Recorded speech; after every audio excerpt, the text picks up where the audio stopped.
Infeliz es aquel a quien sus recuerdos infantiles solo traen miedo y tristeza.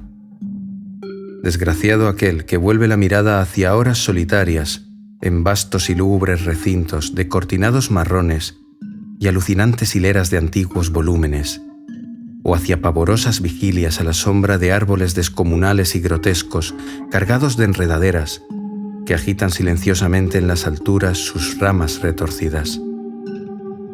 Tal es lo que los dioses me destinaron, a mí, el aturdido, el frustrado, el estéril, el roto. Y sin embargo, me siento extrañamente satisfecho y me aferro con desesperación a esos recuerdos marchitos cada vez que mi mente amenaza con ir más allá, hacia el otro. No sé dónde nací, salvo que el castillo era infinitamente horrible, lleno de pasadizos oscuros y con altos cielos rasos donde la mirada solo hallaba telarañas y sombras. Las piedras de los agrietados corredores estaban siempre odiosamente húmedas y por doquier se percibía un olor maldito, como de pilas de cadáveres de generaciones muertas. Jamás había luz, por lo que solía encender velas y quedarme mirándolas fijamente en busca de alivio. Tampoco afuera brillaba el sol, ya que esas terribles arboledas se elevaban por encima de la torre más alta. Una sola, una torre negra, sobrepasaba el ramaje y salía al cielo abierto y desconocido, pero estaba casi en ruinas, y solo se podía ascender a ella por un escarpado muro poco menos que imposible de escalar. Debo haber vivido años en ese lugar, pero no puedo medir el tiempo. Seres vivos debieron haber atendido a mis necesidades, y sin embargo no puedo rememorar a persona alguna excepto yo mismo, ni ninguna cosa viviente salvo ratas, murciélagos y arañas, silenciosos todos. Supongo que, quienquiera que me haya cuidado, debió haber sido asombrosamente viejo, puesto que mi primera representación mental de una persona viva fue la de algo semejante a mí, pero retorcido, marchito y deteriorado como el castillo. Para mí no tenían nada de grotescos los huesos y los esqueletos esparcidos por las criptas de piedra cavadas en las profundidades de los cimientos. En mi fantasía asociaba estas cosas con los hechos cotidianos y los hallaba más reales que las figuras en colores de seres vivos que veía en muchos libros mohosos.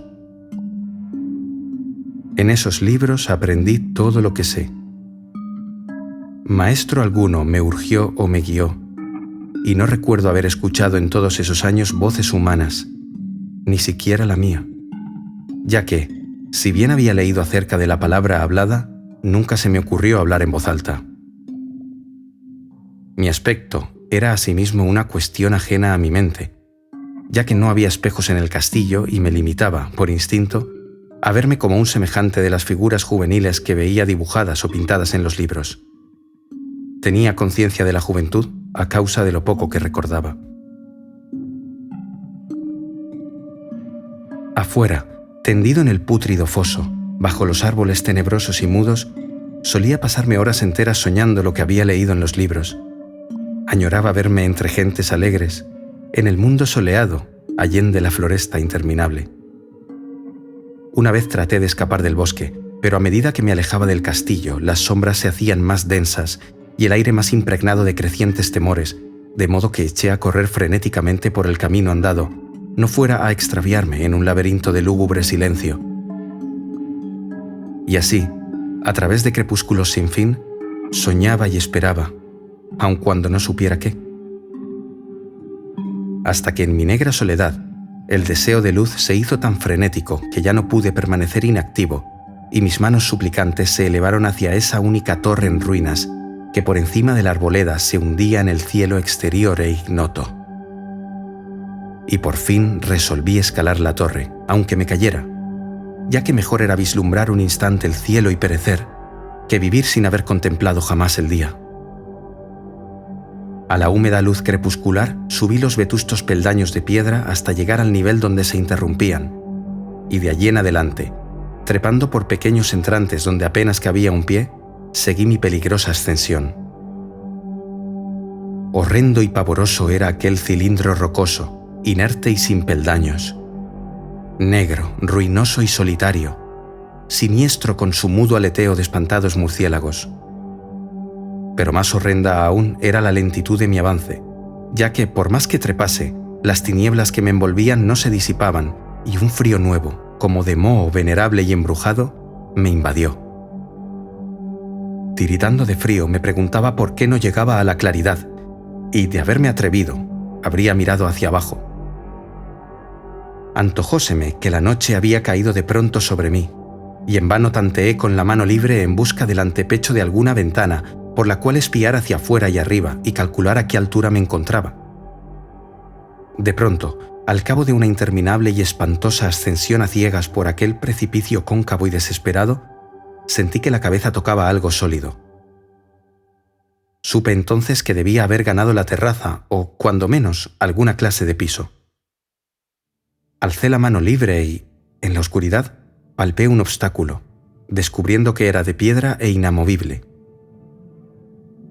Luego vino un mortal rodeo a la torre, aferrándome de cualquier soporte que su viscosa pared pudiera ofrecer, hasta que finalmente mi mano, tanteando siempre, halló un punto donde la valla cedía y reanudé la marcha hacia arriba, empujando la losa o puerta con la cabeza, ya que utilizaba ambas manos en mi cauteloso avance.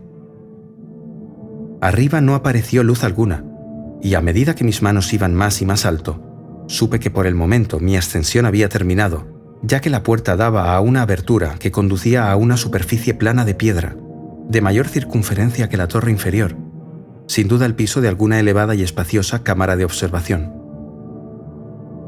Me deslicé sigilosamente por el recinto tratando que la pesada losa no volviera a su lugar, pero fracasé en mi intento. Mientras yacía exhausto sobre el piso de piedra, oí el alucinante eco de su caída, pero con todo tuve la esperanza de volver a levantarla cuando fuese necesario. Creyéndome ya a una altura prodigiosa, muy por encima de las odiadas ramas del bosque, me incorporé fatigosamente y tanteé la pared en busca de alguna ventana que me permitiese mirar por vez primera el cielo y esa luna y esas estrellas sobre las que había leído. Pero ambas manos me decepcionaron, ya que todo cuanto hallé fueron amplias estanterías de mármol cubiertas de aborrecibles cajas oblongas de inquietante dimensión. Más reflexionaba y más me preguntaba qué extraños secretos podía albergar aquel alto recinto construido a tan inmensa distancia del castillo subyacente. De pronto mis manos tropezaron inesperadamente con el marco de una puerta, del cual colgaba una plancha de piedra de superficie rugosa a causa de las extrañas incisiones que la cubrían. La puerta estaba cerrada, pero haciendo un supremo esfuerzo superé todos los obstáculos y la abrí hacia adentro. Hecho esto, invadióme el éxtasis más puro jamás conocido. A través de una ornamentada verja de hierro y en el extremo de una corta escalinata de piedra que ascendía desde la puerta recién descubierta, brillando plácidamente en todo su esplendor, estaba la luna llena, a la que nunca había visto antes, salvo en sueños y en vagas visiones que no me atrevía a llamar recuerdos. Seguro ahora de que había alcanzado la cima del castillo, subí rápidamente los pocos peldaños que me separaban de la verja. Pero entonces una nube tapó la luna haciéndome tropezar, y en la oscuridad tuve que avanzar con mayor lentitud. Estaba todavía muy oscuro cuando llegué a la verja, que hallé abierta tras un cuidadoso examen, pero que no quise trasponer por temor de precipitarme desde la increíble altura que había alcanzado. Luego volvió a salir la luna. De todos los impactos imaginables, ninguno tan demoníaco como el de lo insondable y grotescamente inconcebible. Nada de lo soportado antes podía compararse al terror de lo que ahora estaba viendo, de las extraordinarias maravillas que el espectáculo implicaba. El panorama en sí era tan simple como asombroso, ya que consistía meramente en esto. En lugar de una impresionante perspectiva de copas de árboles vistas desde una altura imponente, extendíase a mi alrededor, al mismo nivel de la verja, nada menos que la tierra firme, separada en compartimentos diversos por medio de lajas de mármol y columnas, y sombreada por una antigua iglesia de piedra cuyo devastado capitel brillaba fantasmagóricamente a la luz de la luna. Medio inconsciente, Abrí la verja y avancé bamboleándome por la senda de grava blanca que se extendía en 2 direcciones. Por aturdida y caótica que estuviera mi mente, persistía en ella ese frenético anhelo de luz. Ni siquiera el pasmoso descubrimiento de momentos antes podía detenerme. No sabía, ni me importaba, si mi experiencia era locura, enajenación o magia, pero estaba resuelto a ir en pos de luminosidad y alegría a toda costa. No sabía quién o qué era yo, ni cuáles podían ser mi ámbito y mis circunstancias. Sin embargo, a medida que proseguía mi tambaleante marcha, se insinuaba en mí una especie de tímido recuerdo latente que hacía mi avance no del todo fortuito, sin rumbo fijo por campo abierto. Unas veces sin perder de vista el camino, otras abandonándolo para internarme, lleno de curiosidad, por praderas en las que solo alguna ruina ocasional revelaba la presencia, en tiempos remotos, de una senda olvidada. En un momento dado tuve que cruzar a nado un rápido río cuyos restos de mampostería agrietada y mohosa hablaban de un puente mucho tiempo atrás desaparecido. Habían transcurrido más de 2 horas cuando llegué a lo que aparentemente era mi meta. Un venerable castillo cubierto de hiedras, enclavado en un gran parque de espesa arboleda, de alucinante familiaridad para mí, y sin embargo lleno de intrigantes novedades. Vi que el foso había sido rellenado y que varias de las torres que yo bien conocía estaban demolidas, al mismo tiempo que se erguían nuevas alas que confundían al espectador. Pero lo que observé con el máximo interés y deleite fueron las ventanas abiertas, inundadas de esplendorosa claridad y que enviaban al exterior ecos de la más alegre de las francachelas. Adelantándome hacia una de ellas, miré el interior y vi un grupo de personas extrañamente vestidas que departían entre sí con gran jarana. Como jamás había oído la voz humana, apenas sí podía adivinar vagamente lo que decían. Algunas caras tenían expresiones que despertaban en mí remotísimos recuerdos. Otras me eran absolutamente ajenas. Salté por la ventana y me introduje en la habitación, brillantemente iluminada, a la vez que mi mente saltaba del único instante de esperanza al más negro de los desalientos. La pesadilla no tardó en venir, ya que, no bien entré, se produjo una de las más aterradoras reacciones que hubiera podido concebir. No había terminado de cruzar el umbral cuando cundió entre todos los presentes un inesperado y súbito pavor de horrible intensidad que distorsionaba los rostros y arrancaba de todas las gargantas los chillidos más espantosos. El desbande fue general, y en medio del griterío y del pánico varios sufrieron desmayos, siendo arrastrados por los que huían enloquecidos. Muchos se taparon los ojos con las manos y corrían a ciegas llevándose todo por delante, derribando los muebles y dándose contra las paredes en su desesperado intento de ganar alguna de las numerosas puertas. Solo y aturdido en el brillante recinto, escuchando los ecos cada vez más apagados de aquellos espeluznantes gritos, comencé a temblar pensando qué podía ser aquello que me acechaba sin que yo lo viera. A primera vista, el lugar parecía vacío, pero cuando me dirigí a una de las alcobas, creí detectar una presencia. Un amago de movimiento del otro lado del arco dorado que conducía a otra habitación, similar a la primera. A medida que me aproximaba a la arcada, comencé a percibir la presencia con más timidez. Y luego, con el primero y último sonido que jamás emití, un aullido horrendo que me repugnó casi tanto como su morbosa causa. Contemplé en toda su horrible intensidad el inconcebible, indescriptible, inenarrable monstruo que, por obra de su mera aparición, había convertido una alegre reunión en una horda de delirantes fugitivos. No puedo siquiera decir aproximadamente a qué se parecía, pues era un compuesto de todo lo que es impuro, pavoroso, indeseado, anormal y detestable. Era una fantasmagórica sombra de podredumbre, decrepitud y desolación. La pútrida y viscosa imagen de lo dañino, la atroz desnudez de algo que la tierra misericordiosa debería ocultar por siempre jamás. Dios sabe que no era de este mundo, o al menos había dejado de serlo, y sin embargo, con enorme horror de mi parte, pude ver en sus rasgos carcomidos, con huesos que se entreveían, una repulsiva y lejana reminiscencia de formas humanas, y en sus enmohecidas y destrozadas ropas una indecible cualidad que me estremecía más aún. Estaba casi paralizado, pero no tanto como para no hacer un débil esfuerzo hacia la salvación. Un tropezón hacia atrás que no pudo romper el hechizo en que me tenía apresado el monstruo sin voz y sin nombre. Mis ojos, embrujados por aquellos asqueantes ojos vítreos que los miraba fijamente, se negaban a cerrarse.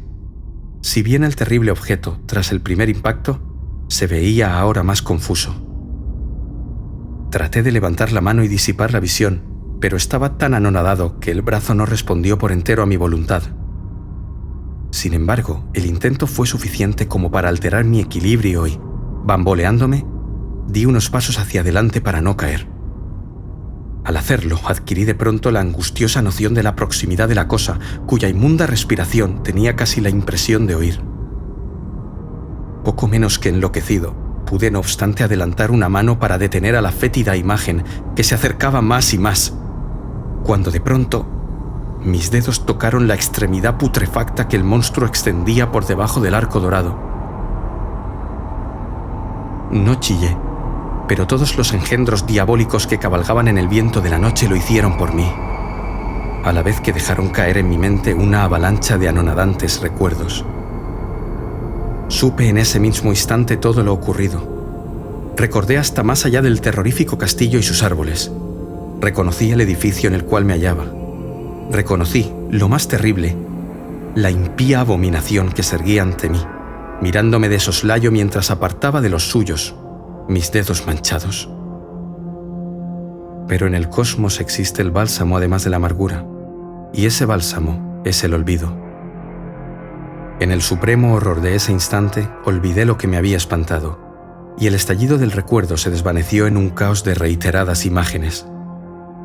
Como entre sueños, salí de aquel edificio fantasmal y execrado y eché a correr rauda y silenciosamente a la luz de la luna. Cuando retorné al mausoleo de mármol y descendí los peldaños, encontré que no podía mover la trampa de piedra, pero no lo lamenté, ya que había llegado a odiar el viejo castillo y sus árboles. Ahora cabalgo junto a los fantasmas, burlones y cordiales, al viento de la noche, y durante el día juego entre las catacumbas de Nefrenka, en el recóndito y desconocido valle de Adot, a orillas del Nilo. Sé que la luz no es para mí, salvo la luz de la luna sobre las tumbas de roca de Neb, como tampoco es para mí la alegría, salvo las innominadas fiestas de Nitocris bajo la gran pirámide. Y sin embargo, en mi nueva y salvaje libertad, agradezco casi la amargura de la alienación. Pues aunque el olvido no me ha dado la calma, no por eso ignoro que soy un forastero, un extraño a este siglo y a todos los que aún son hombres. Esto es lo que supe desde que extendí mis dedos hacia esa cosa abominable surgida en aquel gran marco dorado. Desde que extendí mis dedos y toqué una fría e inexorable superficie de pulido espejo.